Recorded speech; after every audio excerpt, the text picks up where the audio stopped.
Do you want to know what it feels like to write a check for $83,000 and then be told you are not welcome at the front door? I am going to tell you exactly how that happened to me, and I am going to tell you what I did about it.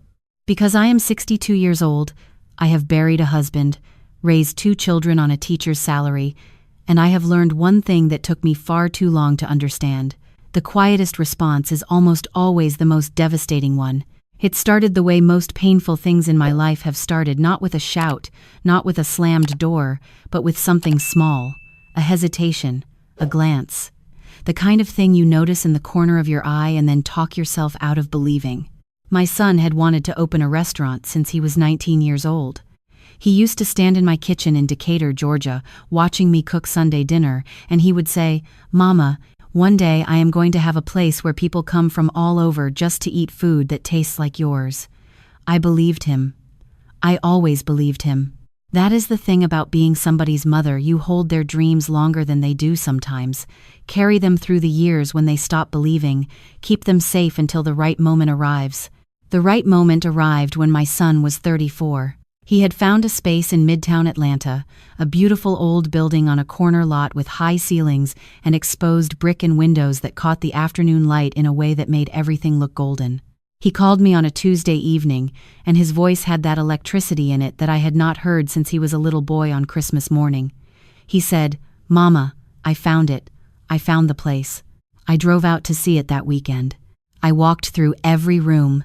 I stood in the kitchen, and I looked at the old tile floors and the tin ceiling, and I thought about all those Sunday dinners, all those years of him watching me at the stove, and I told him yes. I said, "Baby, we are going to make this happen." I want to be clear about what I mean when I say we. I mean me. I mean my retirement savings.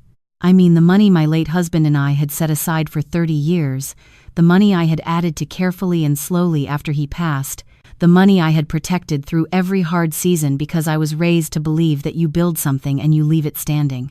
I put in the down payment on the lease. I signed my name on the documents as the guarantor because my son's credit at the time was not strong enough to do it alone. I wrote checks for the kitchen equipment, the furniture, the first 3 months of operating costs. I did it without complaint, without conditions, without ever once saying the word loan. I did it because he was my son, and because the look on his face when he talked about that restaurant was the same look he had when he was 7 years old, and some things in this world you simply do not put a price on. His wife had come into the picture about 2 years before all of this. I will call her my daughter-in-law, because that is what she was, and I am too old and too tired to dress things up or tear them down more than they deserve. She was a pretty woman, sharp and ambitious, with opinions about everything, and a way of walking into a room like she had already decided whether it was worth her time. I did not dislike her in the beginning. I told myself she was confident. I told myself my son was happy. I told myself that what mattered was the way he looked at her. But there were small things. There were always small things. The way she would redirect conversations about the restaurant away from me and toward her own ideas. The way she started referring to it as their project, their vision, their brand. She began to talk about the aesthetic, the demographic they wanted to attract, the image they were building.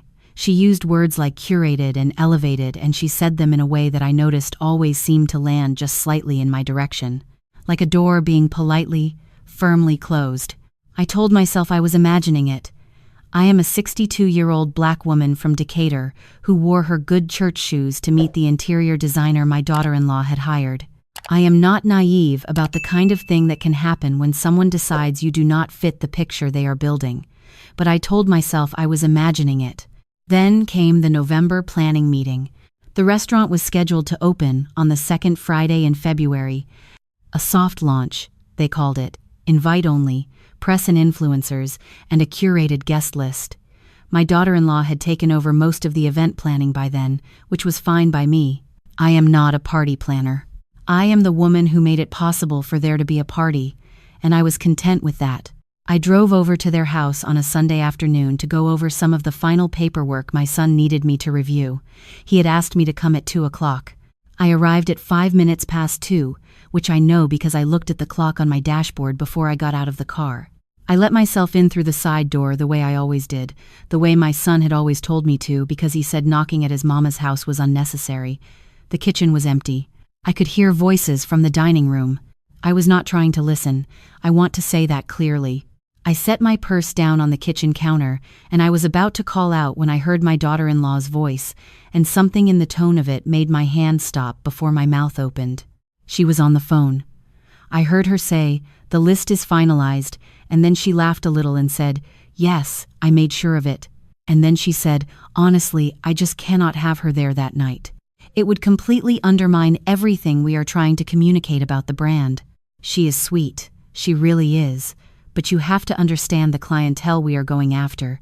These are not people who want to feel like they are eating Sunday dinner at somebody's grandmother's house." There was a pause. I stood very still.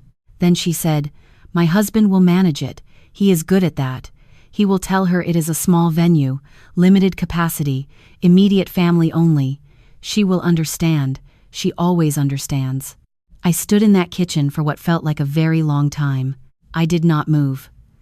I heard her laugh again, softer, and then she said, I know, but this is our moment, and I am not going to let optics derail it. We have worked too hard." I picked up my purse. I walked back out the side door.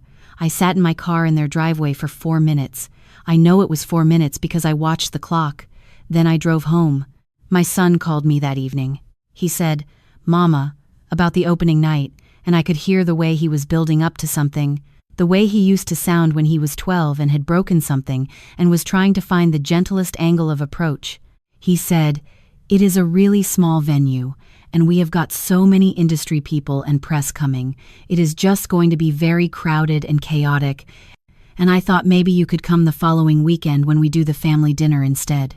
I said, "Okay, sweetheart." He said, "I knew you would understand. You always understand." I said, "I do." He said he loved me, and I told him I loved him too, and then I sat in my living room in the quiet of my house, and I looked at my husband's photograph on the mantel, and I thought about what my husband used to say. He used to say, "Dorothy, you are the most patient woman I have ever known," and I used to take that as a compliment. I am not sure anymore that patience is always a virtue. Sometimes patience is just another word for allowing yourself to be treated as though you do not matter. I called my sister that night. She lives in Birmingham and she has never had a filter between her brain and her mouth, which is sometimes a liability and sometimes the most useful thing in the world. I told her what I had heard. I told her what my son had said. She was quiet for a moment, which from her is extraordinary, and then she said, "Dorothy, tell me something. Whose name is on that lease?"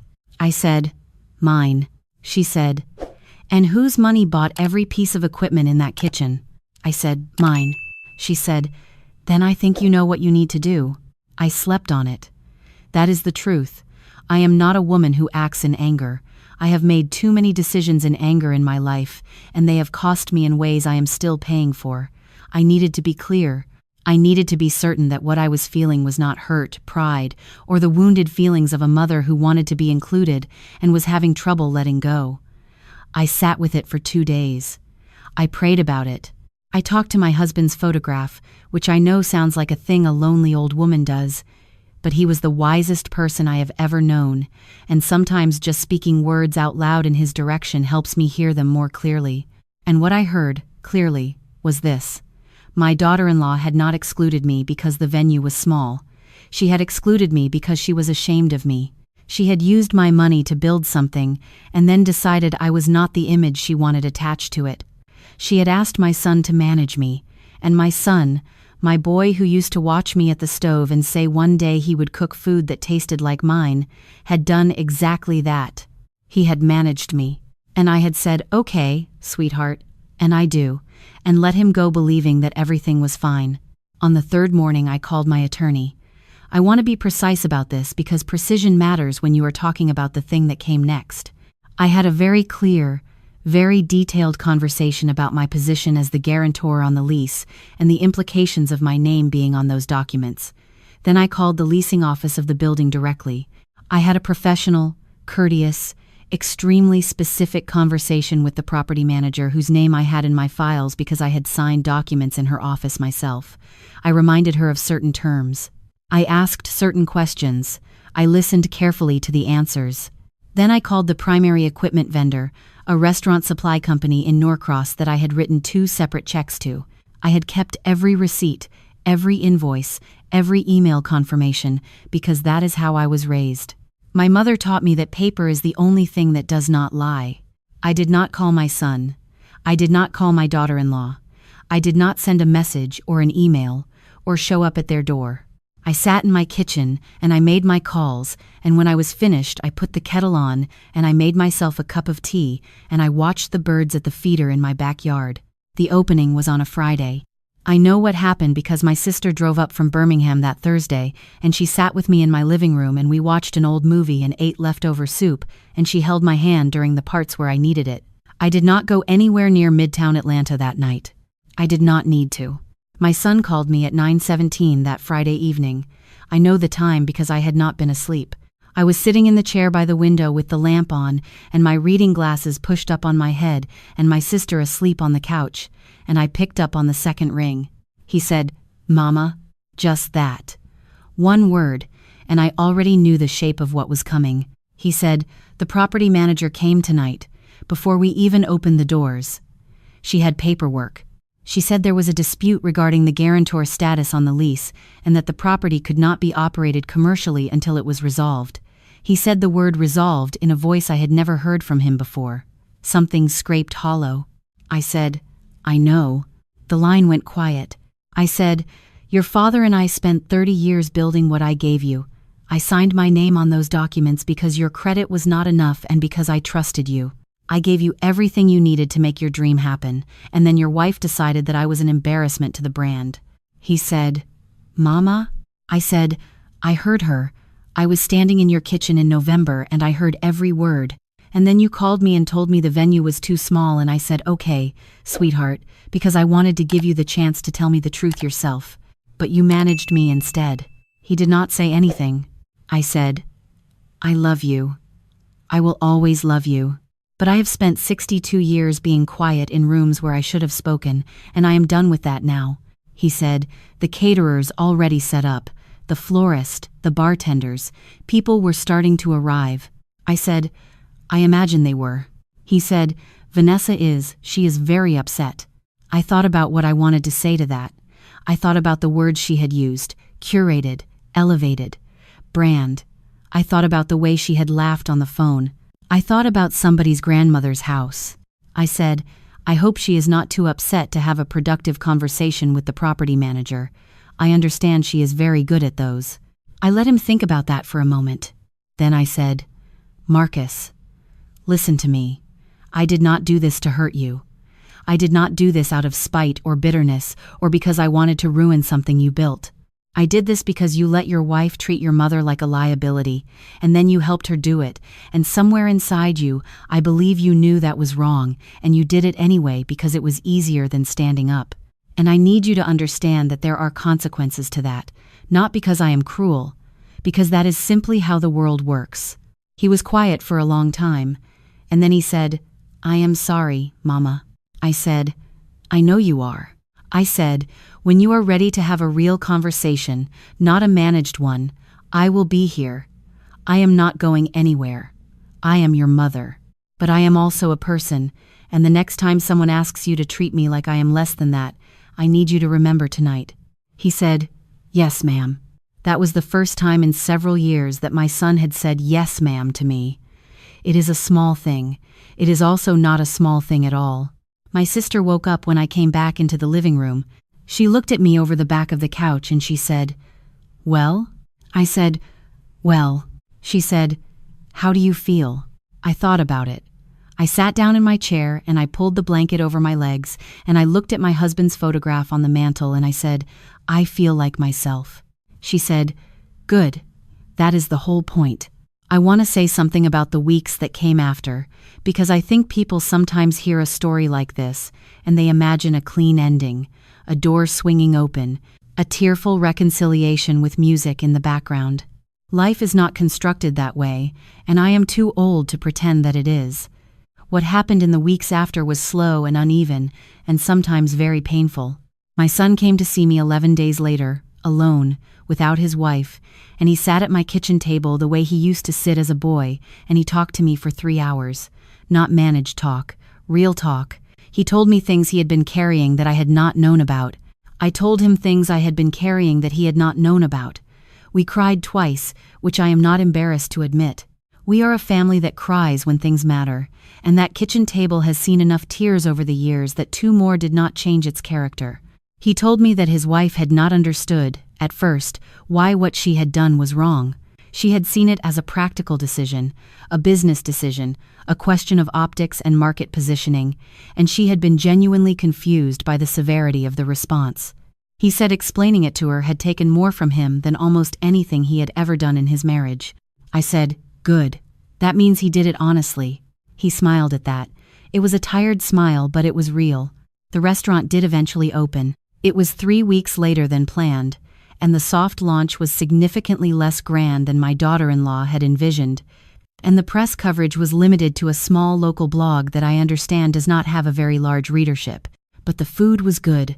I know because my son cooked it, and whatever else has happened between us, that boy learned to cook standing next to me, and that is not something that disappears. My daughter-in-law came to see me about a month after the opening. She sat across from me in my living room, and she was not the woman I had watched walk into rooms like she had already decided whether they were worth her time. She was smaller somehow. Not weak, I do not think she will ever be weak, but more careful, more real. She said, "I owe you an apology." I said, "Yes, you do." She said, "I am not sure I fully understood what I was doing at the time. I told myself it was business. I told myself it was strategy. But when I think about what I actually said..." She stopped. She pressed her lips together. I said, "When you think about what you actually said, what do you hear?" She said, "I hear someone who is cruel." I said, "Yes." She said, "I am sorry. I mean that." I looked at her for a moment. I thought about what it costs a person like her to sit in someone else's living room and say those words. I thought about what it would have cost me, at her age, with her particular kind of pride. I said, "I appreciate that. And I want you to know that I do not hold permanent grudges. I am too old and life is too short and your husband is my son. But I need you to understand something. The money was never the point. I did not pull that lease to protect my investment. I pulled it because I needed you to understand that I am not a problem to be managed. I am the reason that restaurant has a kitchen. I am the reason my son got to live out his dream. And I will not be erased from the story just because I do not fit the aesthetic." She nodded. Once, firm. The way you nod when you are actually hearing something. She said, "I understand that now." I said, "I hope you do." Then I stood up and I went into the kitchen and I came back with 2 cups of coffee and a plate of the pecan cookies I had made that morning, and I set them on the table between us, and I sat back down, and we drank our coffee, and we talked about the things that come after. The repair. The careful and unglamorous work of 2 women who are connected by the person they both love and have to figure out how to share a world. I will not tell you it has been easy, but I will tell you it has been honest. And at 62 years old, honest is the only thing I am still interested in. There is one more thing I want to say. There is a question people ask when they hear a story like this, and the question is, was it worth it? Did you really accomplish anything? Or did you just burn something down? I think about my son saying, "Yes, ma'am," on the phone that night. I think about the 3 hours at my kitchen table. I think about my daughter-in-law sitting across from me and saying, "I hear someone who was cruel." I think about what would have happened if I had stayed in my original position, the position I had occupied for too many years, the position of understanding everything, accepting everything, letting every slight and every dismissal settle quietly into my body and call it love. I would have gone to that family dinner the following weekend.